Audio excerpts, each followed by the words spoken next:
can take it away anytime.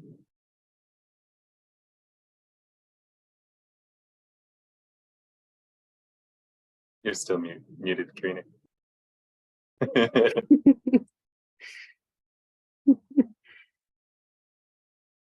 Oh, sorry, gotcha. Sorry about that. Hello, everyone. Still getting used to somehow 3 years later Zoom mute buttons, but thank you so much for being here and welcome to the Habitat and Wildlife Careers panel and workshop. And I'm so excited to be your moderator. As I mentioned, my name is Karina Newsom. I work at the National Wildlife Federation as a conservation scientist, and I'm so excited to participate now as a moderator after having participated as a panelist 1 year. And we will be focusing in this panel on careers in habitat and wildlife conservation. So for National Wildlife Federation's youth leadership and career preparation programs, we take an all jobs approach to sustainability and conservation, which is why we feature career sectors as wide ranging as healthcare, information technology, urban planning, transportation, food systems, you name it. It has a role to play in addressing the climate and biodiversity crises that we are facing. But for this panel, we're featuring careers with habitat and wildlife conservation at their core. We'll be talking to representatives from federal agencies to local nonprofits, addressing aquatic to terrestrial to arboreal life, who have diverse career paths, inspirations, and backgrounds. So as each panelist is presenting, please feel free to submit your questions in the Q&A box, and we will ask as many as we can after each panelist has finished presenting. So we are going to go ahead and jump right in and introduce our panelists, and I'm going to start with Araceli Morales Santos. Araceli is a biologist for the Ecological Services branch of the U.S. Fish and Wildlife Service. She is the species lead for the Minnesota dwarf trout lily. She's also the new national recovery lead for the Dakota skipper. In her day-to-day work, she focuses on helping federal agencies comply with the Endangered Species Act of 1973, which turns 50 years old this year, through Section 7 project consultations. Araceli is also interested in incorporating more community engagement and outreach opportunities, as well as mentoring high school and college students who are interested in a career with a federal land management agency. So Araceli, please tell us more about your own career path and your advice to young people who are interested in pursuing a career in habitat and wildlife conservation. Thank you for being here. Yeah, thanks, Karina. Again, thank you again for this opportunity to be here as a panelist. When I heard about it the first time, I was really excited to share a little bit about my story. And I guess I'll start with one of my I feel like absolute pivotal points in choosing a career not as early as high school, but it was a relevant point. There was a high school program that I enrolled in called the Elon Academy. And without knowing it, I really fell in love with herpetology, which is the study of amphibians and reptiles in this summer program. And I thankfully, had the right mentors, the right teachers that guided me through the admissions and the financial aid process to apply to college and be able to afford that. And when I was in school, I decided to major in biology, not really knowing exactly what career field I wanted to be in, just knowing that I had a passion for wildlife and conservation and just anything that involved exploring the outdoors. And I was very lucky to find one professor in particular that kind of guided me through the field of conservation and field studies. So I attended another summer program, this time as a college student, where I was at a biological station, stationed there for about 2.5 months, doing nothing but literally playing out in the field, working in different field projects, 8 hours a day for a whole summer, which was just an incredible opportunity to be able to explore what being a field biologist meant, and the different tools and skills that I were required to continue in that path. And thankfully I was able to graduate college And I decided that I wanted to explore a different path, this time in environmental education. So I decided to teach, be in half indoor and half outdoor kind of classroom situation. And very quickly I realized that teaching wasn't the right path for me. I felt like I wasn't being challenged enough. So I decided to go back to school, and I did a graduate degree in conservation ecology. So my degree was basically understanding large systems, large landscape systems such as forests, wetlands, etc., and how we could conserve the wildlife there and their habitats. And this is probably where I started to explore the federal land management agencies. This was my first introduction through different internships. I was searching, for different internships after COVID hit, and I landed a 6-month internship with the U.S. Forest Service. It was my very first introduction to what a large land management agency, such as that one, the kind of work that they did.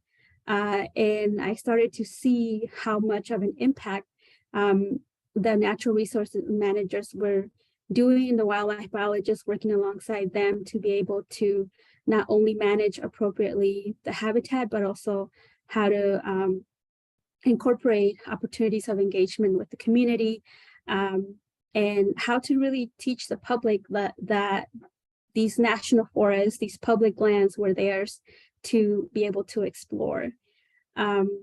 And so through a few internships with the Forest Service, another 2 or 3, I really fell in love with that agency, trying to find opportunities as a full-time employee.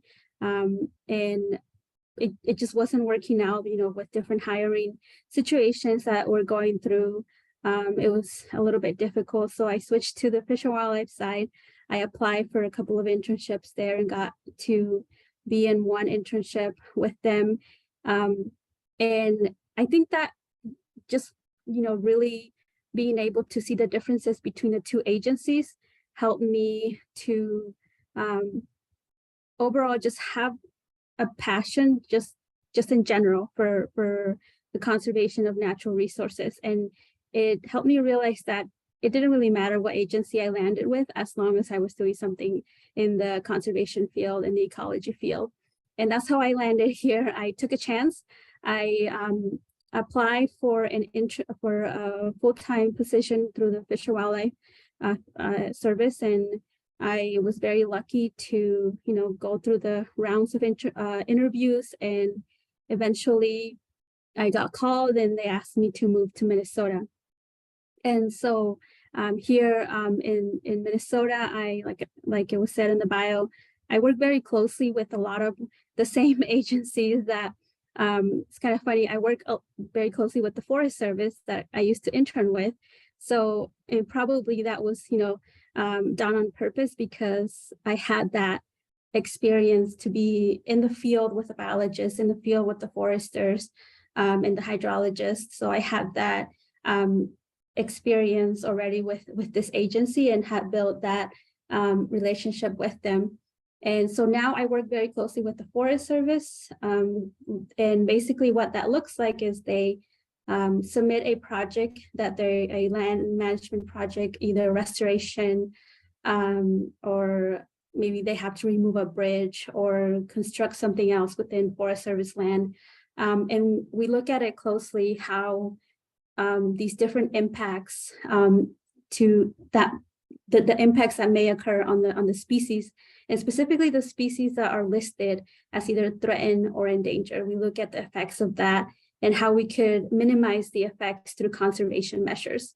And basically the ESA, or Endangered Species Act, requires all federal agencies and any other organization that is using federal funds to consult with the Fish and Wildlife Service in order to, like I said, minimize as much impacts as possible to the threatened and endangered species.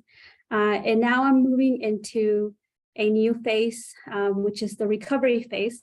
And this is where I get to work with so many diverse group of partners, not just federal agencies, but also nonprofits and state partners, the Minnesota State Department of Natural Resources, partners from Canada, in figuring out how we can recover or basically remove the Dakota skipper from the endangered species list. And the only way that this could be done is if we are able to recover the populations to a number that will be able to, that in the right number where they will be able to sustain themselves in the wild. We're not there yet. We're still working towards that, but that's the goal, to recover the species. And I'm not sure of the time. I did not look at the time. So can you let me know how many minutes I have left? You have maybe a minute or so left. Okay, awesome. Thank you. So basically I'll end with some bit of advice for any students either in high school or in college that are interested in this, in something similar to what I do. I discovered, thankfully, very early on that informational interviews are one of the best things that you can start doing even when you're in high school. Contact any of, at random, if you need to, professors that you're interested in or just curious about working in the field where they are working at, and just ask them all the questions that you need to. And that's the point of informational interviews. And you'll quickly realize that there's a lot of people out there that are willing to help. They might not know you, but based on what you share with them and the passion and interest that you have in that field, that they will share basically all the contacts with you that you can reach out to for further advice. And obviously, if there's anyone out there that has more questions about the Fish and Wildlife Service or even the Forest Service, please let me know, and I will be happy to answer. Incredible. Thank you so much for sharing that very, very useful advice. And it's incredible to see how the different parts of your experience came together to give you the expertise you needed to do your job today. So thank you for sharing that pathway. Now we are going to move on to Carmen Guerrero Perez, who is going to tell us a little bit about her work. And she is the director of the Caribbean Environmental Protection Division of the U.S. Environmental Protection Agency's Region 2, which covers Puerto Rico and the U.S. Virgin Islands. Carmen currently leads the EPA's local team working on disaster recovery work in Puerto Rico and the Virgin Islands since the 2017 hurricanes Irma and Maria and the 2020 earthquakes in southern Puerto Rico. This experience has provided her a practical perspective on the opportunities and challenges related to disaster recovery on island jurisdictions. Carmen, thank you so much for joining us today. And the work you do is incredibly important. It sounds challenging and rewarding. So we look forward to hearing you tell us a bit about how you got to where you are today and your career path. Thank you so much, Karina, and you did it just right, the name and last name. So thank you so much. And first and foremost, I want to thank Maria Elena, Malena Garcia, and David Kossar for the invitation to participate at this panel. I also want to recognize the National Wildlife Federation for hosting this month-long event of the EcoCareers Summit Series.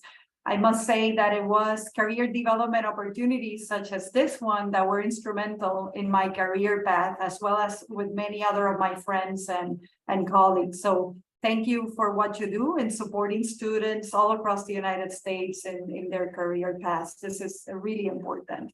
And I must say it's not easy to summarize one's career path in 5 to 6 minutes, but I will give it a try.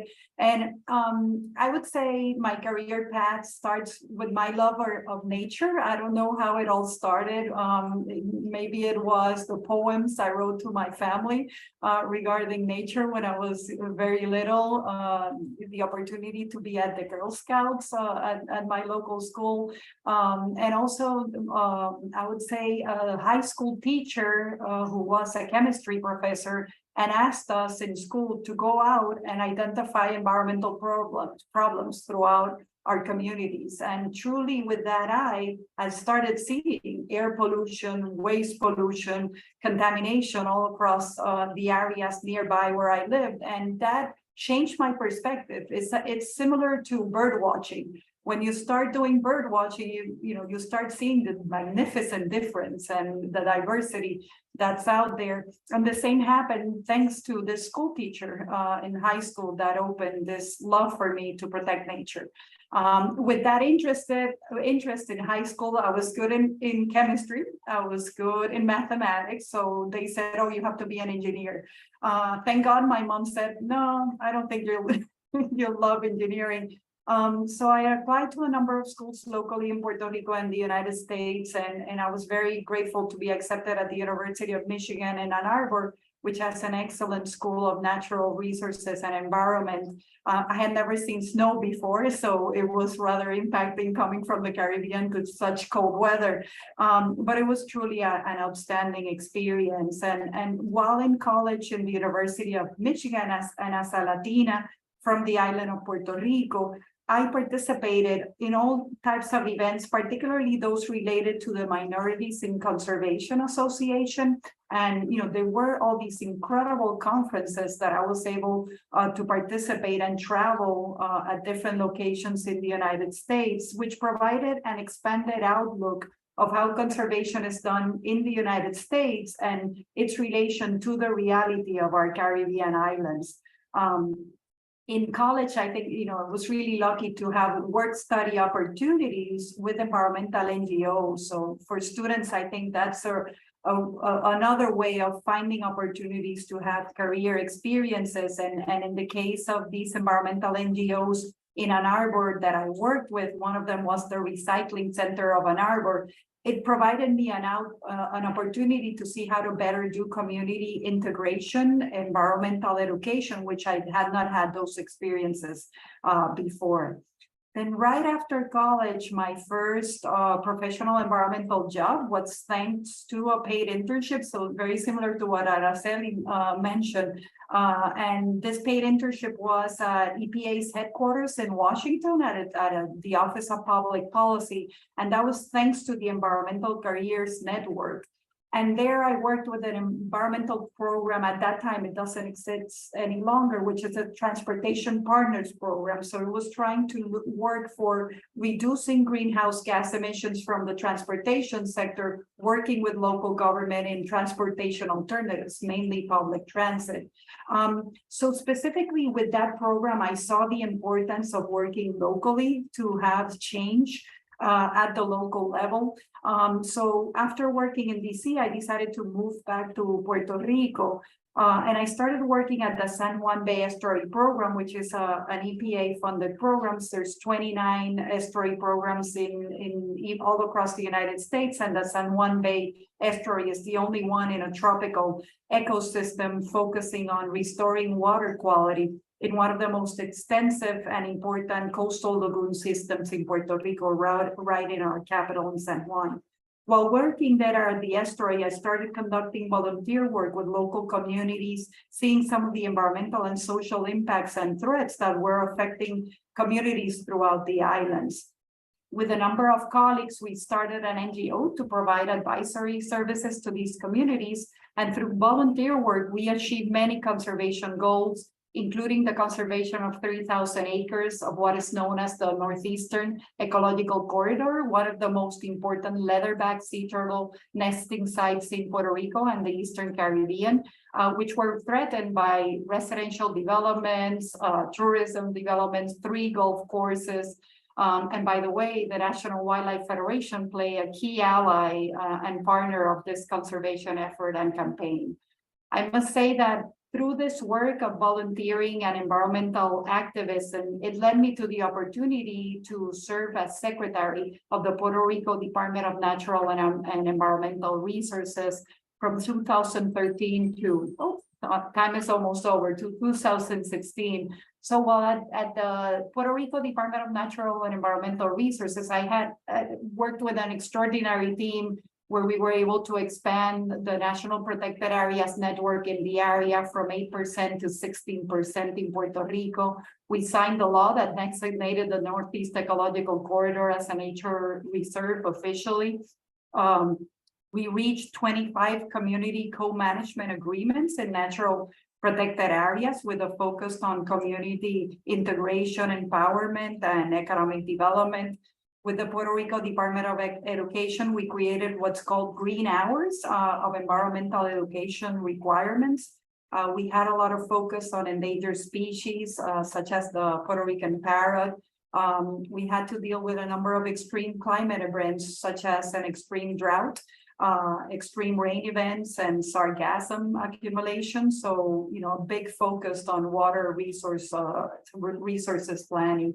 After this opportunity, I was offered a position as now the director of the Caribbean Environmental Protection Division of the U.S. Environmental Protection Agency. So a lot of my focus is in pollution reduction, sustainability, environmental justice, and climate change. One interesting thing, just to close down, is that one of my first times, months in the job, I started walking. They took me to an open dump in Puerto Rico filled with trash, just a lot of waste, not managed properly. And I said, while I was in the NER, I was working in the most beautiful locations in Puerto Rico, natural protected areas, from the mountains to the coastlines, and now I'm working with open dumps in Puerto Rico. And I said, what's happening with my career path? And one of my colleagues, one of the inspectors, told me it is very easy to protect those natural protected areas because they're gorgeous, and it's really hard to change the behavior of our communities, of our population, to stop things such as this open dump in the island. So that focus on sustainability, I think it's key if we want to move forward with environmental protection and conservation towards the future. So I look forward to continuing our panel and dialogue. Thank you so much. Carmen, thank you so much. That to hear the story of where your origin, and then making your way back to the place where you're from, and how you are serving the communities across Puerto Rico is absolutely incredible and inspiring. Thank you for sharing. And next, we're going to hear from Curtis Bennett, who is a friend and mentor of mine, and I'm so excited to be able to introduce him to you. Curtis is an employee with the National Aquarium, and he's worked there since August of 2014 and is their current director of equity and community engagement. He began his career in environmental education and community engagement in 2003 as a naturalist at the Maryland National Capital Park and Planning Commission. He is a member of several diversity, equity, inclusion, and justice-focused committees and work groups, including a committee chair role for the Association of Zoos and Aquariums. He also serves on a few boards of directors for conservation organizations and has been recognized as a leader and influencer for zoos and aquariums internationally.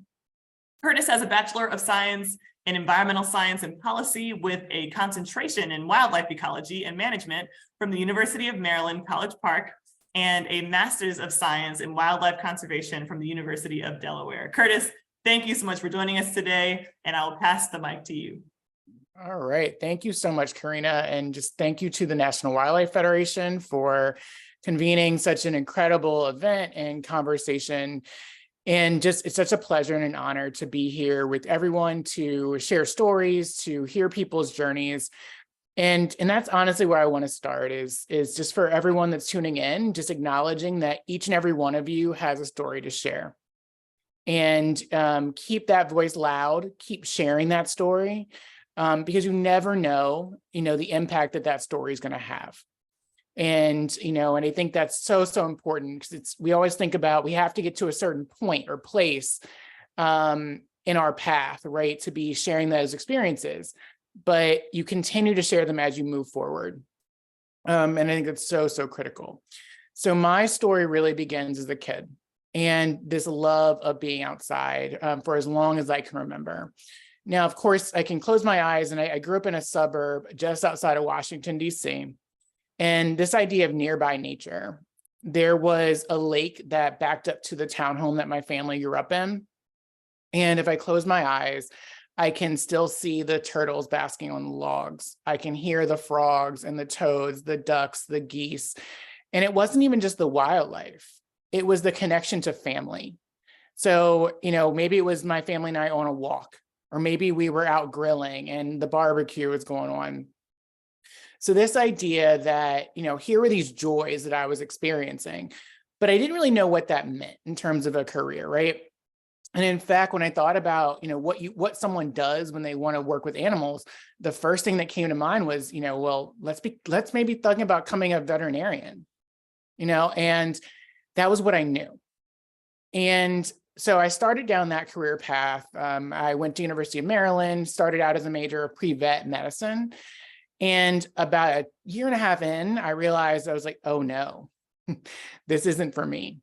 And I had this moment of, this thing that I thought I wanted wasn't actually what I wanted.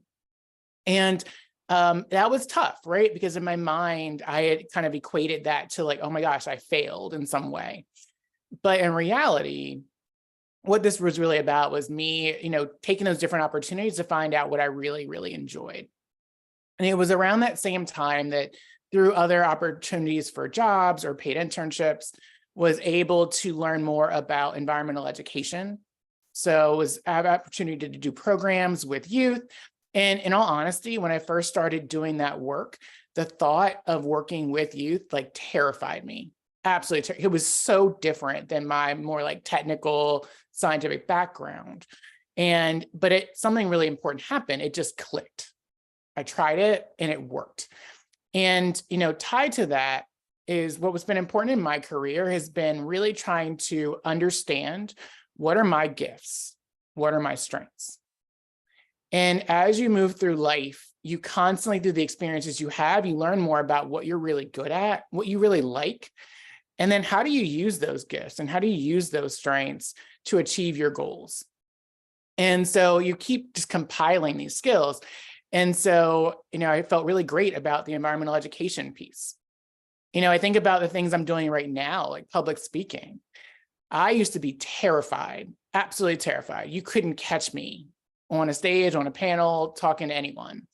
And now I do 30 to 40 talks a year. And so again, this understanding of like, what are those gifts? What are those strengths? What are the ways that, you can have that impact? And so when I was in college, I ended up shifting from animal science pre-vet over to environmental science and policy and worked a lot with wildlife. And I instantly felt home. This was where I needed to be. And it was actually through a mentor that sat me down. He said, Curtis, obviously with life, it's not always really easy, right? And that's 100% true. But when you're in the right space, when you're in the right place, things come that much more natural to you. Right. And that's exactly what I felt. I felt I was home. It's where I needed to be. And I've never looked back, kind of blending together those skill sets of environmental education, community engagement, working with wildlife. I did a lot of work with birds of prey at that job for the Nature Center in Southern Maryland.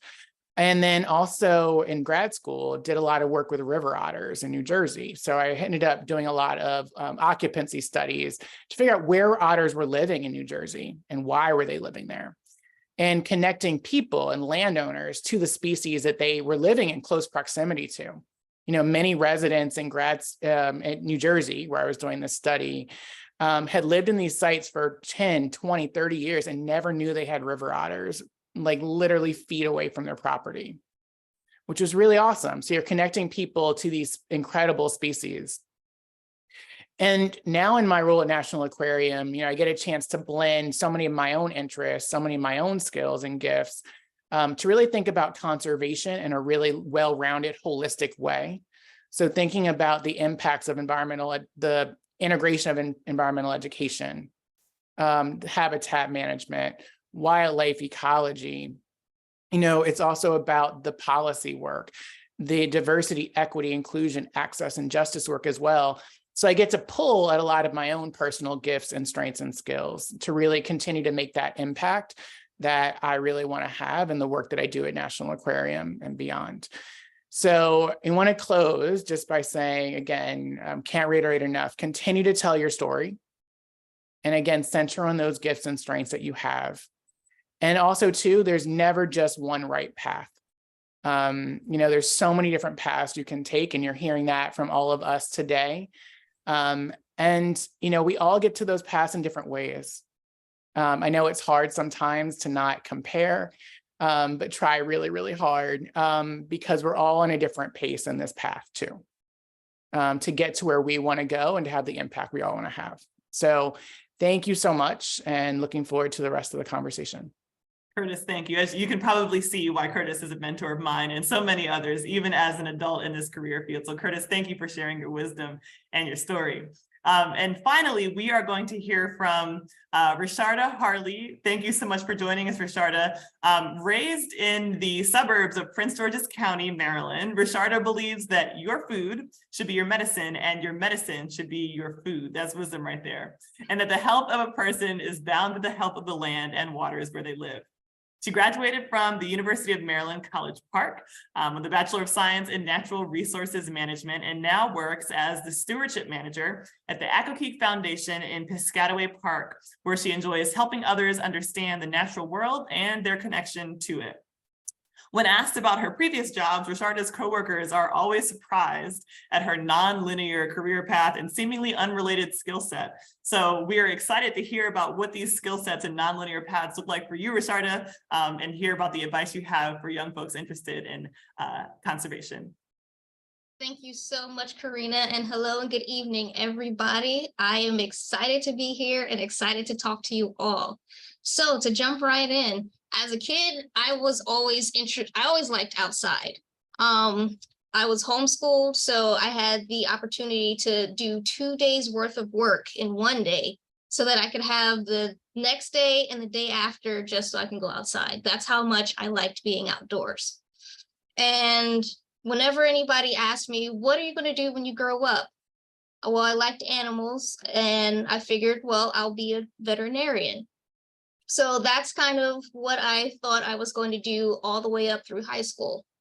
Then I discovered this thing called computer science and how much money you could make if you knew how to program and work with computers. Now, I had always been pretty tech savvy and okay with computers, and I figured, well, if I can do stuff with computers, I can learn programming. So all through high school, that was my focus, was learning how to program and work with computers. And I was going to go to Japan, design video games, and I was going to be rich and it was going to be great. Graduated, enrolled in the University of Maryland in their computer science program. And, I had a job in the arts and humanities classroom support where we would help teachers with their computers. I had internships with the Department of Defense and with the Red Cross, where it was specifically working on websites, computer engineering, all of that good stuff. But I was struggling to get through the classes. The programming wasn't coming as easy as I thought it would. And honestly, I really did not like it. And it kind of got to a point, I would say, my second year of college, that I realized I don't really like this. I want to switch. And at the same time, so what I did was I kind of took a lot of beginner classes, like the 101 courses in geology. I took 101 courses in astronomy, kind of testing out all the sciences to see if there was one that I really, really loved. But I didn't really like, I liked all of them, but I didn't love all of them enough to make that my one thing. At the same time, I was taking Japanese courses and I was doing very well in those. So I figured, you know what, well, I'll make this my major, graduate with that, figure out what I'll do, as a job afterwards. Maybe I'll work with the FBI or something. So graduated, ended up working for Mitsubishi. A lot of people know Mitsubishi for their electronics, and the cars, but the whole title is Mitsubishi Heavy Industries. So they also manufacture things like ships. And I was in the sector where we manufactured nuclear power plants. And they had an office here in Virginia, and we had 2 clients, and we were building power plants in the US for those 2 clients. So my Japanese was what they were looking for, because they needed somebody in the office so that when the higher ups from Japan, from Mitsubishi, came over to discuss, the different plans and what the status of the power plants were, they needed somebody to, make sure they had hotels, taxis, be able to sort through receipts and paperwork that was all in Japanese, and someone to talk to them. And I really appreciated that half of our office was Japanese, or they did business the Japanese way, and the other half did business the American way. So I picked up a lot of habits from them. But that being said, I also realized I don't like a desk job. Every 10 minutes, there was a park around the corner from the office. So every 10 minutes, if I didn't have anything going on, I was out of my chair and I was outside. I always got all my work done, so I wasn't abandoning anything, but I just like, is this all there is to life? Going to work, sit at a desk for 8 hours and then go home. And you do that every day until you retire. I did not like that at all. At the same time, let's say I did that for about almost 2 years. Then the price of natural gas became cheaper than the price of nuclear. So we lost our clients. The company had to downsize and move. They offered me the opportunity to move to North Carolina with the company, but I declined because, you know, this is PG County is my home. I didn't really want to leave and do something that I really wasn't feeling. And I had already been playing with the idea of maybe I can quit and do something else. And so I had already been trying to figure out what that something else I would do would be. And then a thought hit me. What kind of shoes do I want to wear to work every day? And I was like, I want to wear hiking boots to work every day. And then I thought, well, what kind of clothes do I want to wear to work every day? And so my ideal outfit is a t-shirt, some loose pants, maybe like khakis or jeans, and hiking boots. I want to wear that every single day to work. So then I thought, well, what kind of job can I get doing, you know, wearing that, but also keeping in mind that I really like being outside. And it kind of circled back to me realizing that I've always liked nature and being outdoors this whole time. And remembering that as a kid, I wanted to be a veterinarian. And so while that wasn't the thing that I wanted to do, at least it gave me a path to, you know, go on. And while I'm on it, I will figure out what I wanted to do. So I got laid off, went back to school. I enrolled in community college. And this is just a pro tip. Community college is not bad. You save a lot of money. A lot of my professors were University of Maryland professors, and some were even like would come from NASA, from work to teach us and then go back. But worked, lost my train of thought. Yes. So I was going through college as if I was taking classes as if I was going to become a veterinarian, but then I switched it to becoming a wildlife vet, met some people who were wildlife biologists, decided I wanted to do that. And then just meeting those people put me in contact with other people. I volunteered at so many different places where I pretty much, it's just the connections. Volunteered at Patuxent River Park, where I learned how to band osprey, band hawks, catch hawks. I am out of time. Do you want me to keep going? If you can wrap it up in like 30 seconds.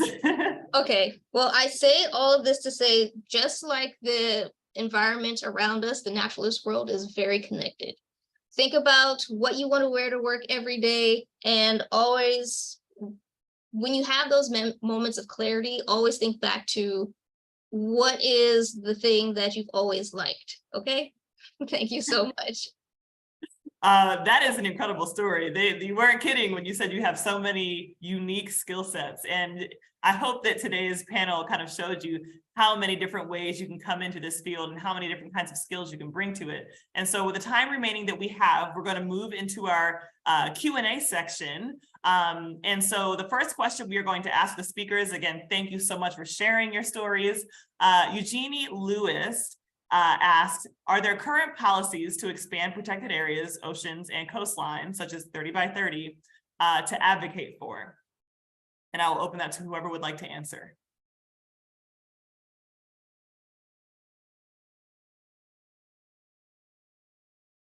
And this is Carmen. I'm going to speak in the case of Puerto Rico. There was a public policy for the expansion of protected areas and conservation areas. And had the opportunity to work with the Puerto Rico Planning Board in expanding and developing the first. Imagine, we've had a planning board since the 1940s, and it was in 2016 when the first Puerto Rico zoning plan was developed. And that zoning plan, it's one of those, potential instruments that local jurisdictions can use in order to establish what are going to be those conservation goals. So the 2016 conservation zoning plan for Puerto Rico includes more than 30% of conservation lands, and also really important, 30% for agricultural purposes in order to achieve agricultural safety and independence in the island. Great. Thank you, Carmen. And in the interest of time, we're going to move on to the next question, if that's all right. So reflecting back on your decisions to pursue a career in conservation, what skills did you consider important then? And do you feel the same way now? Or are there important skills that you were unaware of at the time? I will open it up to Araceli if you want to answer that one. Yeah, I think starting early on, the people that I always came in contact with will tell me, you need, more quantitative skills. You need to be able to understand, population dynamics, as opposed to more social science or qualitative. And what I've discovered now in the current work that I do, it involves a lot of communication with different partners, or federal agencies and state agencies. And I think I didn't realize how important it was to work with people in the current job that I'm holding, and just how to be able to communicate in the right way and get your point across. And I think I gained some skills through my different internships, because I did a lot of those were community-based internships. So I got to form, different relationships with nonprofits and the community. So that really helped me. So definitely invest some time in people's skills, how to communicate well with people. Great, thank you so much. And I concur completely with Araceli. Communications, it's key to, basically, I would say having more opportunities in learning on communication skills and social engagement it's key in this sector. Richard was mentioning. Yeah, I was going to agree that communication is very important. I'm currently working with many different partners that I never thought I would be able to work with. And just being able to send a well put together email, talk to them on the phone, talk to them in person has been very helpful. The other skill that I was going to highlight is time management. We often get hit, throughout the season. We have peaks and we have valleys when it comes to, we have lots of work and not so much work. And just being able to organize and prioritize your different projects or tasks you need to do for the day to make sure that your work gets done is a skill that I find very helpful for myself. Excellent. Curtis, were you going to say something? Yeah, I just would, and to build off communication, I think being a really good listener and being in a space to listen to understand. And I think that that's really, really important, and just to understand different perspectives, really take in what someone is saying and sharing, and really absorbing that, because I think that really helps to start the process of really meaningful dialogue across so many different organizations, partners, collaborations, et cetera. And I second all of that. Communication, incredibly important. Sarah asked, how much math do you need to use for your job? Would you say that someone who enjoys science, but not so much math, would still be able to do well in this kind of environmental conservation field? So I was that person. I still am that person that loves science, does not love math. Currently, I don't use too much math. Something that I've learned while I was taking my natural resources courses is that a lot of the formulas that you need for managing wildlife have already been written out. But even better, there are programs that different wildlife managers use to manage their properties that do the math for you. So I feel like it's okay if you don't like the math, but still learn it so that you have that foundation, so that you know how these programs are coming up with, different numbers for, let's say, if you have a herd of cattle and you need to feed them a certain amount of grass or something like that. Great. Thank you all so much. So Curtis mentioned the importance of having a professional mentor. For the rest of you, have you ever had a professional mentor or mentors as well? And if so, what do you feel makes a mentorship relationship successful? How would you recommend that young people, youth, find mentors along the way? And Curtis, I'll actually pass this to you as far as finding mentors, because that can be very challenging and intimidating to do. Absolutely. I think for me, it's been willing to ask the questions and express, that interest. So when I've worked at places, and I've always been very curious. So if there was someone that I just really wanted an opportunity to get to know a little bit better, I would reach out and ask. And I would say, most of the time there was a positive response, and that not all the time, and that happens.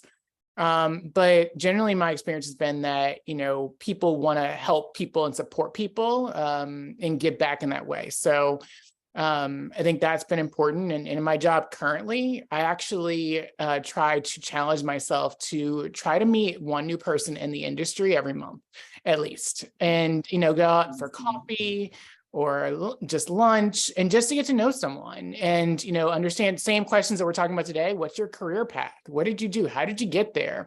It gives me so much perspective and helps, understand what things that I can do better to be the best professional I can be moving forward. Excellent. Any last words anyone would like to add on that question? That'll actually be our last question for the Q&A. So just want to open the floor quickly. I would say don't be shy, reach out. As Curtis said, there might be some people that will say I'm not available, but others will. And with that opportunity, be able to have a great exchange. In my case, it was my university professors and reaching out to them. And after I finished university, then they became my mentors and advisors when I had these senior level positions in the government. So it's just been a blessing because it's people that you can go to confide with, to show your vulnerabilities with, where you can vent with and get their advice. So it's truly a wonderful relationship. So reach out, because somebody will respond and provide that advice. I think one really quick thing to add to that is that, the benefit I've had of mentors is, is having my best interest at heart. And does that always mean that they're going to tell you things that you want to hear? No. But they're going to tell you things you need to hear, right? Because they value what you are capable of doing. Right. And some of that can be challenging, right? I've met with mentors and they're giving me that really important constructive feedback. And sometimes accepting feedback is hard.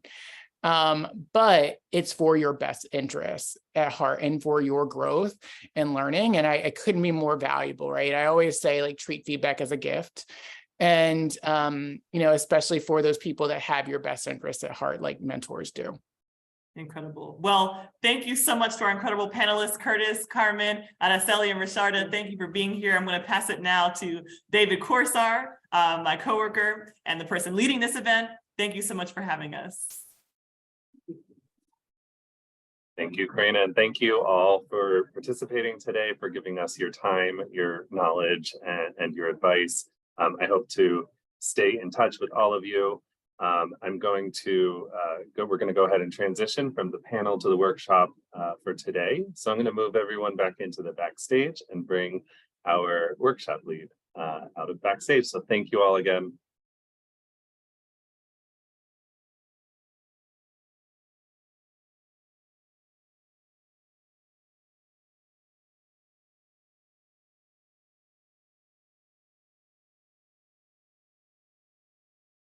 Excellent. Again, my name is David Corsar, and I'm the manager of career development programs at the National Wildlife Federation. And I'm very happy to introduce our career planning workshop presenter for today, Teresa Murad. Teresa has been the Director of Education and Diversity Programs for the Ecological Society of America, ESA, since 2007 and has 3 decades of experience in program development and management. She has developed multiple partnerships to facilitate access and discovery of undergraduate education resources and career opportunities. Her work focuses on fostering participation, leadership, and mentoring of diverse faculty and students. Teresa has a Master of Science in Environmental Education from Ohio State University. Teresa, the floor is yours. Thank you, David. I guess I should try and see if this video is shareable. Let me see. Share screens. Yes. Okay. So can you see the slide, everybody? Yes? Yes, I can. Okay, perfect. Right, great. So yeah, thank you so much for having me on this series, and I'm really excited to be here. You know, I have been working for the Ecological Society of America since 2007, so it's been a while. David, is there a problem? David, is there Sorry, a problem? I moved our caption team into the backstage as well and just had to bring her back. Oh, okay. So that we All have captions. Sorry about that. Okay, perfect. Yeah. So anyway, yeah, I was just saying that I have been with the Ecological Society of America since 2007. So in my role, and so this is something that is a real passion for me, to see young people find careers you know, that they're passionate about themselves. And I was part of the listening in on that last bit of the conversation earlier, and there was a question about how much science or how much math you need. And I will say that, you know, actually I don't have either one of those, and I've still been successful in my current role. I'm actually, I have a sociology degree and an English literature degree in my undergraduate, but I pursued an environmental education master's degree, as David mentioned. And, you know, I think it depends on what kind of career you are interested in, right? So actually, before I dive further into the workshop, I would love to know a little bit more about our participants. And, you know, so I'm just kind of wondering how many of you are high school students, how many of you are college, how many of you are already looking for a job, and kind of give me a sense of who you are. So I'm going to take a pause. If you would put, you know, some information on the chat, you know, just kind of say high school or college or, you know, senior or whatever you feel comfortable doing. So.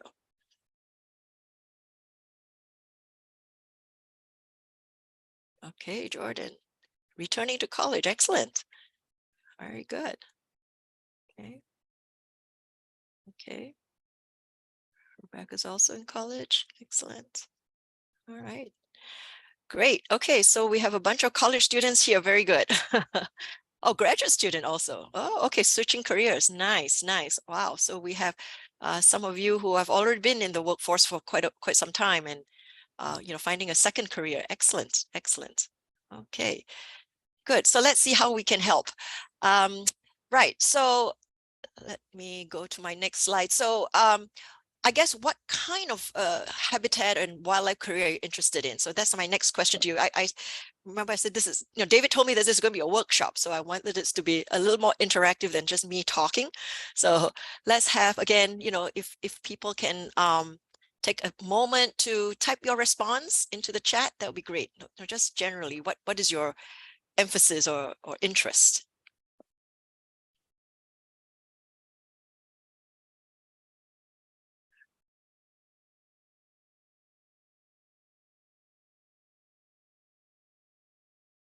Botany, ecology, cool. Environment conservation, thinking about becoming a park ranger. Okay, I can certainly talk about that. All right. Ocean conservation, excellent, excellent. Okay, native plant conservation, human environment interactions, perfect. All right, yeah, very nice topics.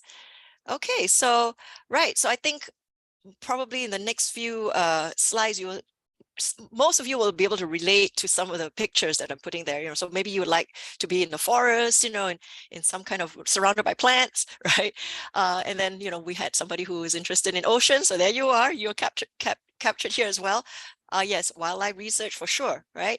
And actually, there might be some of you who don't really want to go out in the woods or don't really want to go out in the deep sea, diving and things like that. So we have a role for you as well, right? So this person, for example, is doing GIS work in her office, okay, and doing critical wildlife research. There you go. So thank you again, Ryan.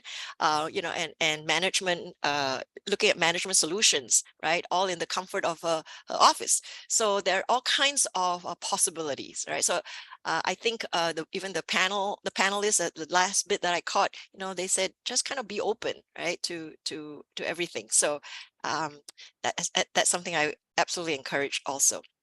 Okay, so let's go on then. Okay, so my next question then is, well, okay, so who's hiring in all these places, right? Or where do you want to work? So where do you find jobs in, native plant conservation or in wildlife research? Or who's hiring in all those places? Botany, ecology. Have you any thoughts about that? What kinds of places might do the hiring? So if you want to put some ideas in the chat.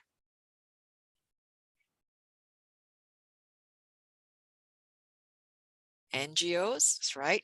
World Wildlife Fund. Okay, good. Government agencies, yep.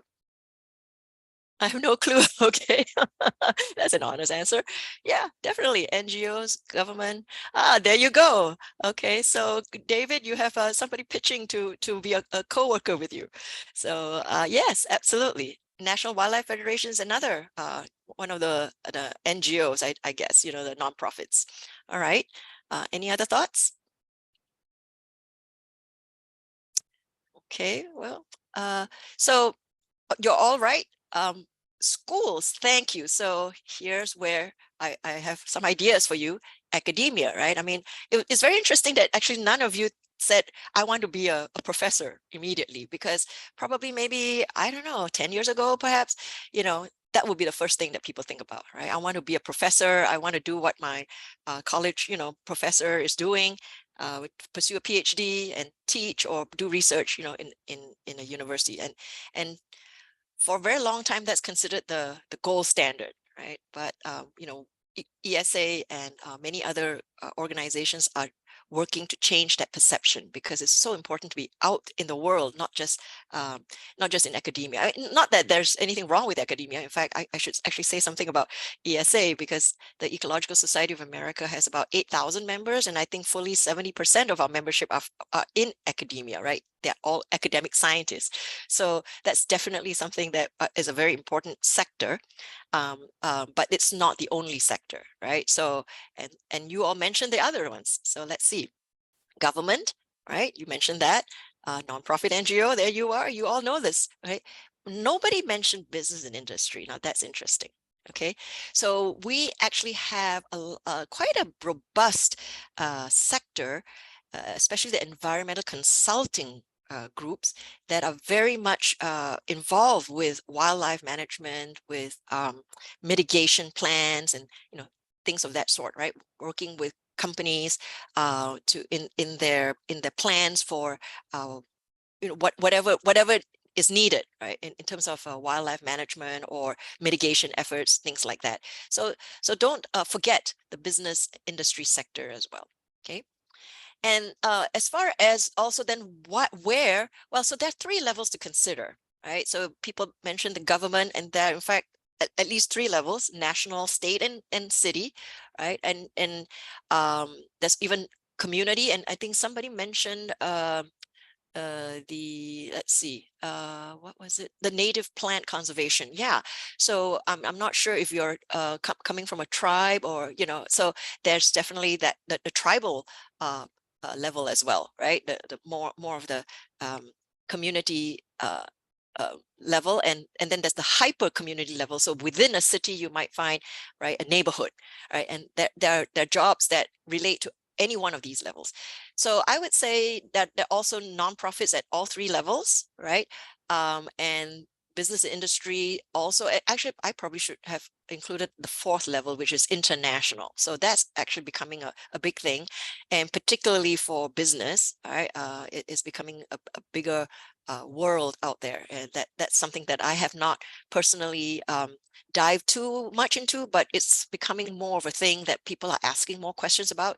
So I think I need to do more homework on that front as well. Let me pause and see if people have any questions so far.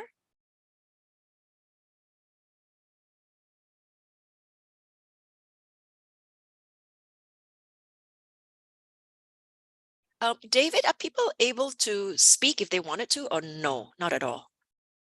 Not in the webinar, but they can enter questions into the chat like Eugenie just did, or into the Q&A box. Okay, great. Actually, let's stick to the chat so I don't have to go back and forth.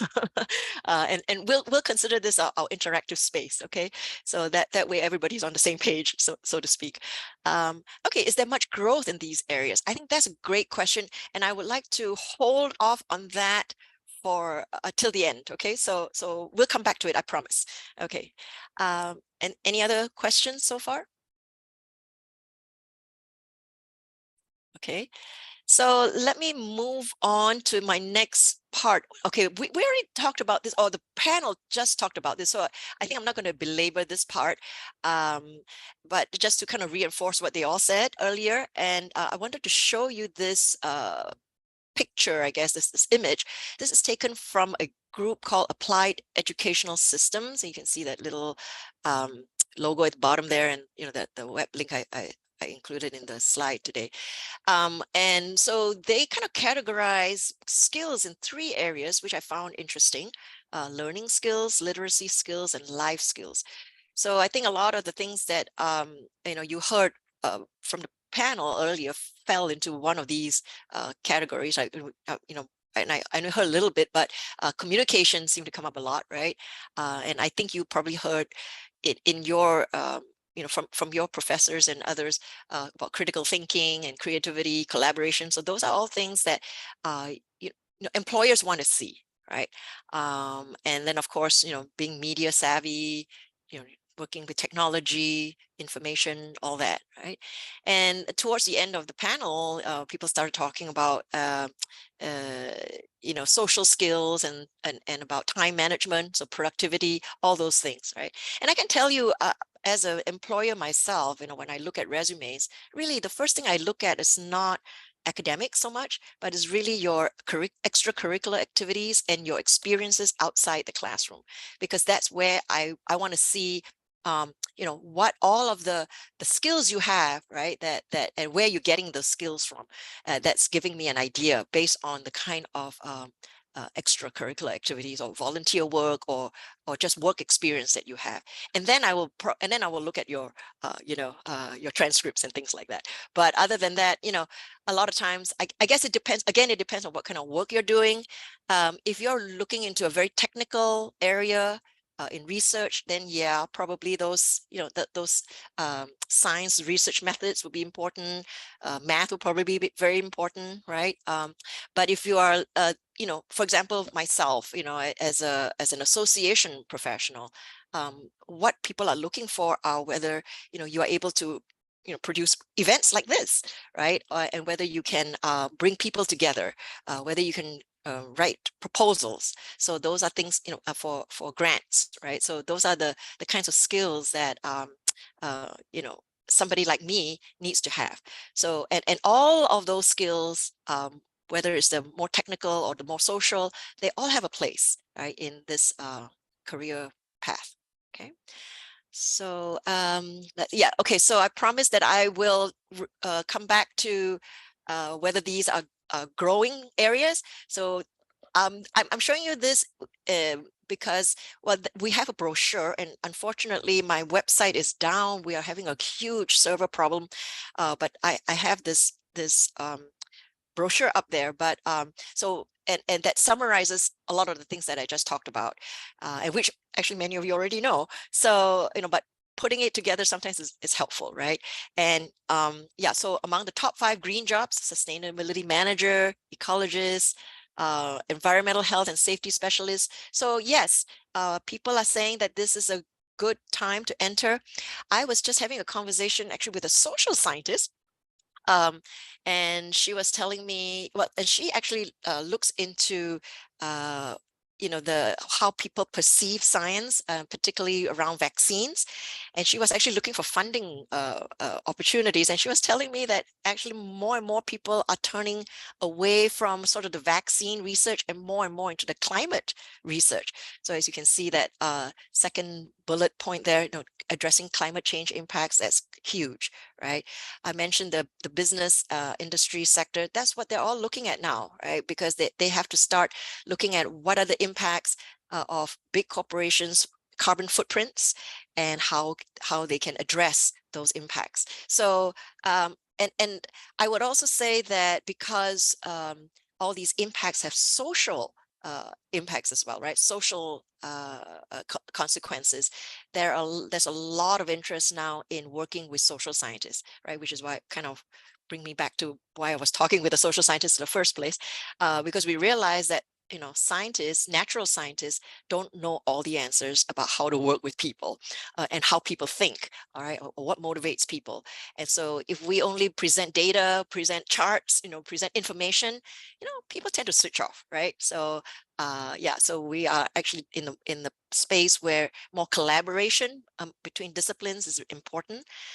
So yes, so and also I mentioned, you all mentioned the government agencies. This is definitely a big thing. I mean, especially with the current administration, many of the agencies are really, gearing up, I would say, for more investment in green jobs, green careers. So watch out for those. Yeah, I think this is definitely a good time to be part of this field.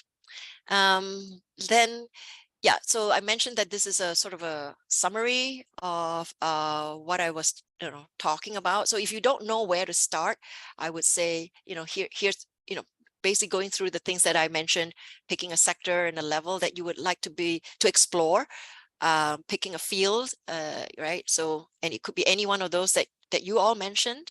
And I think this is the problem actually with our field, and that's why it's so hard to wrap our minds around.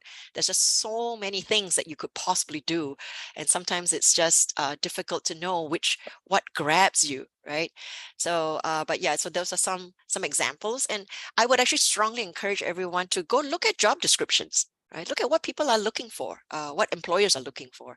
So here are some, just in this brochure, there's some examples of job titles, right? And don't let those fool you too, because so yesterday I just put out an ad for from the EPA.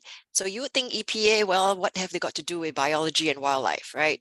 But apparently they are monitoring, of all things, endangered species now.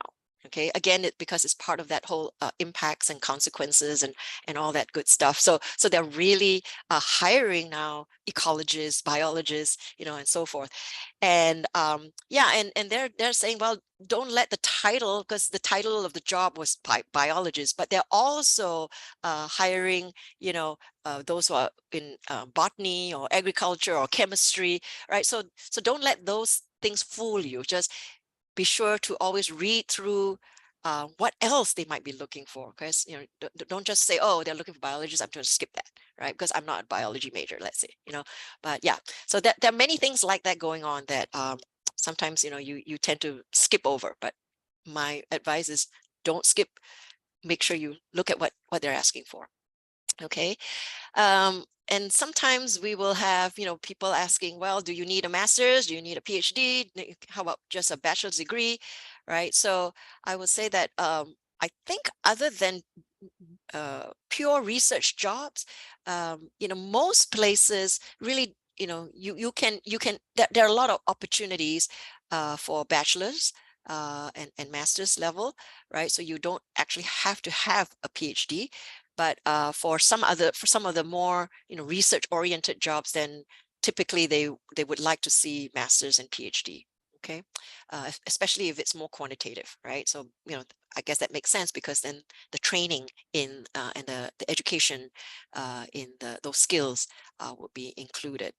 So yeah, so just kind of hopefully this sort of information will jog some search cues, I guess, for you. And we, suggested, for example, you might have the interest, maybe sustainability is something that grabs you, and then you just add technician as a keyword, right? in the job search. And I say jobs, but really it's also internships. It's also just looking around to see where the field is going, right? So even if you're not actually looking for a job right now, it's always good to see where the field is going. And that, because then you can check back and say, well, do you have the skills, right? Do you have the courses? Or you can talk to your advisor about, okay, it looks like jobs are asking for, GIS. I don't have GIS. Okay, so how do I get that? So you can open up those conversations. Okay, I see a question. Do you have any advice on how to, Eugenie, you are just so way ahead of me. Okay, right. Is it essential to be in the degree program, or can you participate in internships in high school or after college? So I would say a lot of internships tend to be for those who are still in school. There are some that are for high school students. I would say a little more limited, and a lot more for during your college years. But I think more and more programs are realizing that we need more support for recent graduates. So there's more there. I'm seeing more and more programs for those who have just finished college. So let me actually go on to the next thing, because that's kind of what I was going for. Okay, so this part about where do you go to search for information. So I just wanted to share with you, well, here's some of the kinds of places that you can go if you're looking for internship opportunities. Professional societies like mine, right? So we're a membership organization. I think I mentioned we have about 8,000 members from all over the world. And I'm not the only, ESA is not the only society. There's almost every society, almost a society for every one of those areas that you all mentioned: botany, conservation, sustainability. There's many societies, and they all, most of them do have some kind of student programming, right? So you need to kind of do that homework to look for, again, those keywords, and then just add the word society and see what comes up, right? So and then there was a mention of mentoring at the end of the panel by the panelists. So again, just to mention a few that ESA does, we have what we call the SEEDS program, which is a diversity mentoring program, well, Ecology Plus as well. And the SEEDS program, we bring students to field trips, leadership meetings, we bring them to our annual meetings. So you have a cohort of students who are, getting to know each other. And then we also bring the professional mentors to talk with students about opportunities, things like that. And those tend to be, the field trips are for a few days, or the annual meeting might be for a week. And building off of that, the Ecology Plus program provides a mentoring year round. So we match you with a one-to-one mentor. But this is now a pilot program, so it's not available across the nation yet. We're piloting things in the DC area. So if you're in the DC area and you're interested, you can write to me. We'll have my email contact in a little bit. And then other programs like Scientists in Parks. So this is one that will actually hire recent graduates. This program actually hires about 270 interns year round, in placing them in various national parks. So I think somebody mentioned national parks as well. And then parks are not the only agencies looking for people, right? I'm also working with the U.S. Geological Survey, USGS. So they also have internships, but you have to be in school while the application is in. So, but you can have graduated, but when the application is in, you need to be in school, and you need to be nominated by your advisor. So other places, every society will have some kind of a listserv. ESA has a very robust listserv that's always, they're always posting opportunities, technician, PhD, research, graduate school, you name it, right? There's always something, or some event, or some scholarship. So that's a very active listserv, and I strongly encourage all of you to sign up for that. We also have lists for the SEEDS program, Ecology Plus, Scientists in Parks, and so forth. So if you want specific information about those, definitely sign up for those as well. And of course, all professional societies hold meetings, right? Conferences, or AKA networking, right? So sometimes it's really about who you know, and conferences are a great way to meet people who are presenting in the area they're interested in, and many of them might have opportunities, right? They might, or their lab might be hiring a grad student, and so by meeting them, you can ask for more information and establish that contact and see if there's an opportunity for you. Okay, and then there's also a whole site at the National Science Foundation, because they fund all these programs, all these REU sites. So they have a whole website just on this, right? And on all the disciplines in science, actually, not just conservation biology, but you would, if you're looking in this field, then you would look under biology, right? Because ecology, wildlife is all sort of a biology related area. So that's where you could look. All right. Okay, maybe I'll pause there for a moment to see if anybody has questions. How am I doing on time, David? We have about 15 minutes. Oh, okay, good. So I'll just pause for a moment to see if people have questions about these two things big things that I just mentioned.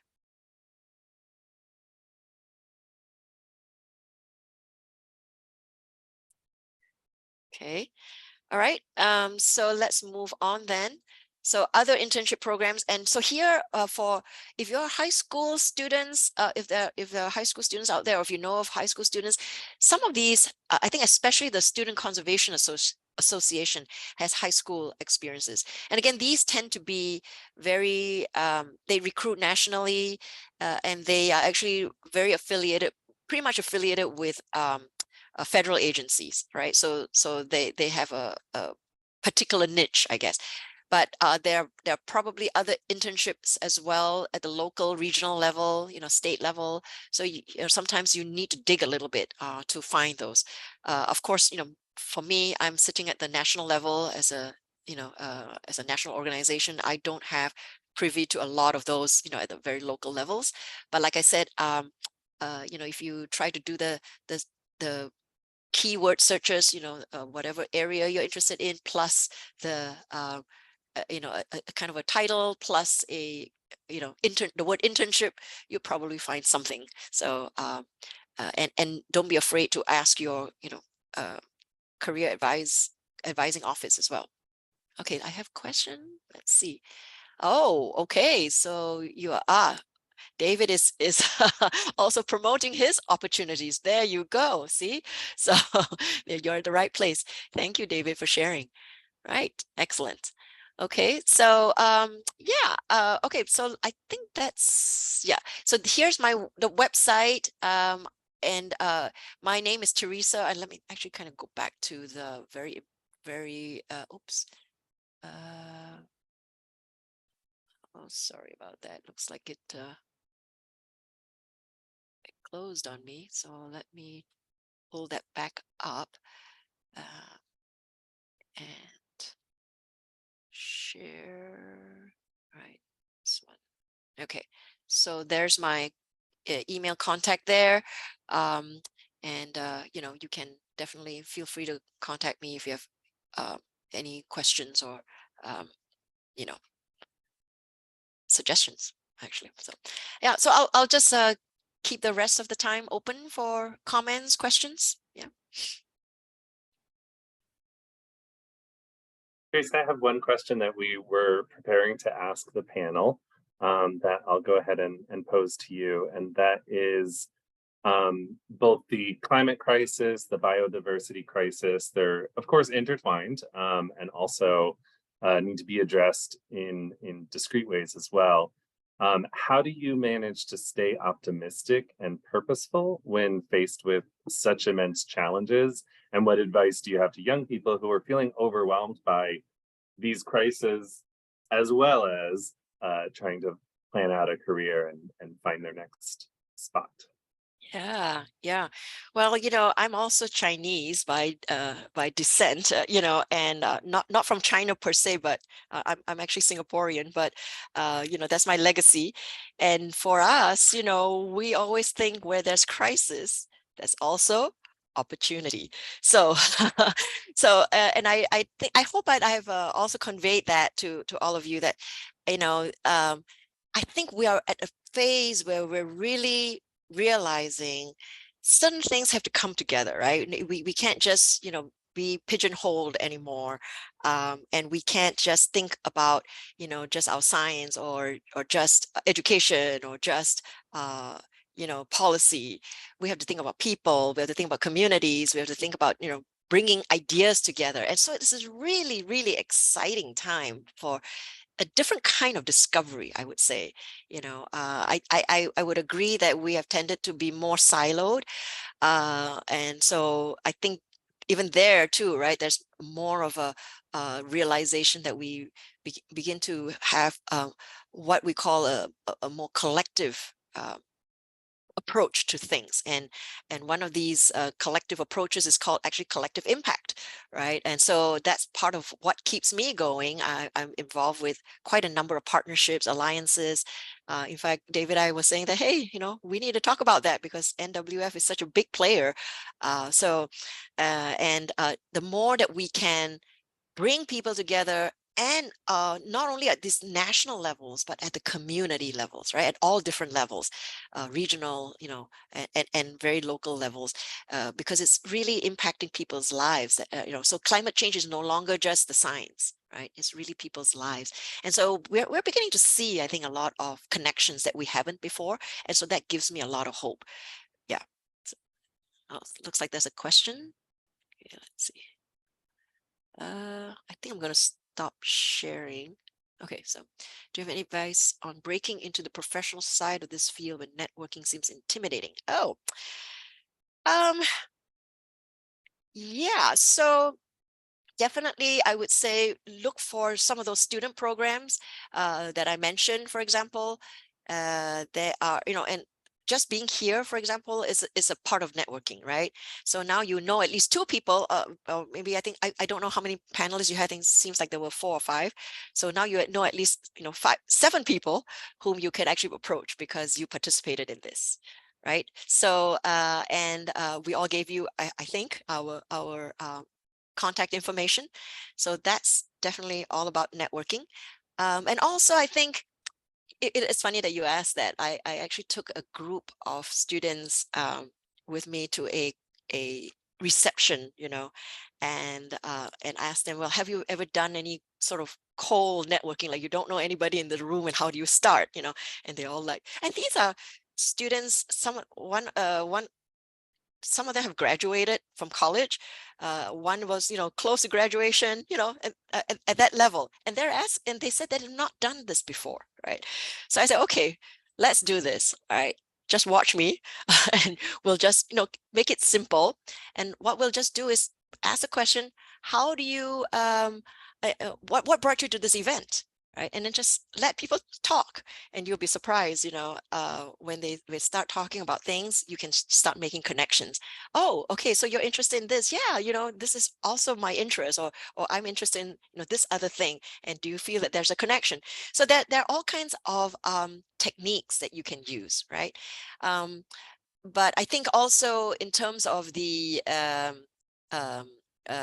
how do I say, looking for these opportunities, attending meetings will be important. If you have a chance to get a travel award to go to a meeting, I would say do it. But if you're not done this before, then I would say try your best to sign up for a program. So for example, the SEEDS program, right? We have applications open to bring a group of 25 students together. And so you'll be together. You're not all by yourself trying to figure out, everything on your own. So I would strongly encourage you to scout out those opportunities. After this call, I will also share with David some sites that provide some information about those other student programs that you might be able to sign up for. So unfortunately, I guess for this year is probably a bit too late, but hey, don't get discouraged, right? So there are probably other opportunities. You have a question in the chat from Eugenie Oh, okay. Lewis. Do you find that government internships are available around the country in different locations? Yes, absolutely. So the National Park Service, for example, and the USGS, they're all over the country, all over. Okay. So definitely. and I strongly encourage you to search out those websites to see where those projects might be. The SIP program in particular, Scientists in Parks, they would be opening up for fall. Well, I'm sorry, let me back up. They'll be opening fall applications for next summer. So you definitely want to check those out. Okay, and then let's see. The USGS ones also is all over, but I would say again, you know, you need to follow our website and our you know, like Ecolog or sign up for some of our listservs so that you get information. Okay, I think that's critical, right? Because sometimes we as professional associations try to get word out, but we don't always get the right people, right? Maybe we have the faculty, but faculty don't always send the information out to everybody. So, you know, it's one of those things. So sometimes if you can also sign up for information yourself, that'll be the best. Okay. Yes. Yeah, definitely. States and cities also have internships. Department of, you know, the environmental, you know, conservation or protection, or, you know, at the city level, you know, check those out. A lot of times we skip out on those. So thank you, Amanda, for pointing that out, right?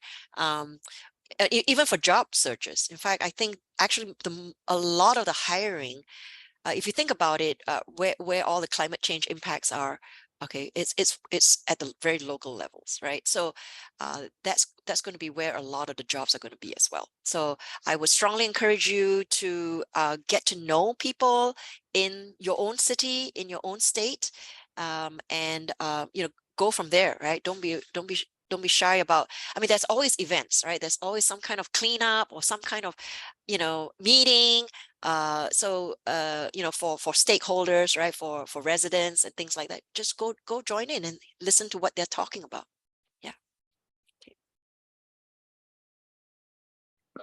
You bunch are really on the ball, I would say. I don't think I'm saying anything that you haven't already heard, but like I said, I hope that this is encouraging you, and maybe hearing it, you know, coming together would help you, you know, with your career development.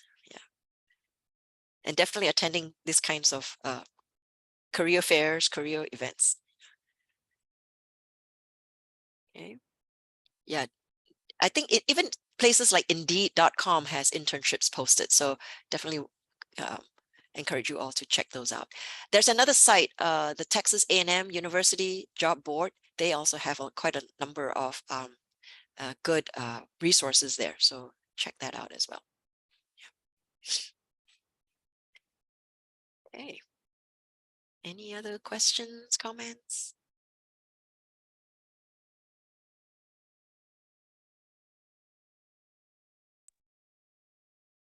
Well, I hope this has been helpful.